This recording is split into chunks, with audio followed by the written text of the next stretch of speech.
তাণ্ডব পাইরেসি কাণ্ডে গ্রেফতার ৩ আসামি। মরণোত্তর দেহদান করেছেন চলচ্চিত্রকার ও লেখক তানভীর মোকাম্মেল। দেশ ছাড়লেন ঢালিউড অভিনেত্রী মাহিয়া মাহি। এমন কিছু খবর ছিল সপ্তাহে ঢালিউডে। তাণ্ডব সিনেমা পাইরেসির অভিযোগে দায়ের করা মামলায় গ্রেপ্তার ৩ আসামি। প্রযোজক শাহরিয়ার শাকিল রাজধানীর বনানী থানায় মামলা দায়েরের পর তদন্তের দায়িত্ব নিয়েই ৩ আসামিকে গ্রেপ্তার করে ডিবির সাইবার বিভাগ। গ্রেপ্তারকৃতরা হলেন ইউটিউবার টিপু সুলতান, একটি অনলাইন পোর্টালের মালিক সাদি সাদ ও হল অপারেটর সাজিদুল ইসলাম। কিন্তু এদের পিছনে কে রয়ে গেছে সেই প্রশ্ন। প্রত্যেকটা জিনিসের পেছনেই তো কেউ না কেউ থাকে।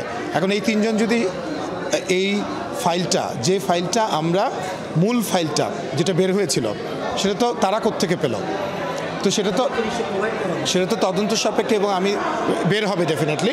এবং আমি কিন্তু বারবারই আগে থেকে সবাইকে বলেছিলাম যে এটা এই ধরনের কাজ যেই করে থাকুক না কেন আমরা খুবই কঠোর পদক্ষেপ নিব এবং এই ব্যাপারে আমরা এক বিন্দু ছাড়ও দিব না। এদিকে মরণোত্তর দেহদান করেছেন চলচ্চিত্রকার ও লেখক তানভীর মোকাম্মেল। বাংলাদেশ মেডিকেল বিশ্ববিদ্যালয়ের অ্যানাটমি বিভাগে আনুষ্ঠানিকভাবে দেহদানের অঙ্গীকারপত্রে স্বাক্ষর করেন এই নন্দিত নির্মাতা। ফেসবুকে অঙ্গীকারপত্রের ছবিটি পোস্ট করে চলচ্চিত্রকার তানভীর মোকাম্মেল জানিয়েছেন অ্যানাটমি বিভাগ কৃতজ্ঞচিত্রে গ্রহণ করেছেন তার অঙ্গীকারপত্র। সামাজিক এই কাজকে সাধুবাদ জানিয়েছেন অনেকেই।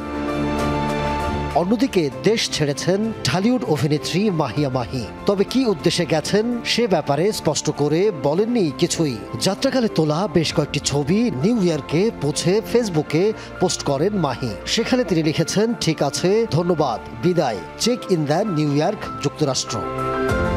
জানা যায় ভিসা পাওয়ার পর তার যাওয়া হয়নি যুক্তরাষ্ট্রে। সময় বের করে এবার গেলেন সেখানে। বাংলাদেশে তার ছেলে থাকায় নিউ ইয়র্ক ও আশেপাশে ঘুরেই দেশে ফিরবেন তিনি। আর তাতেই প্রমাণিত একেবারে দেশ ছাড়েননি তিনি, হয়তো ফিরবেন কাজেও। Ahmed Tauquir, showbiz tonight.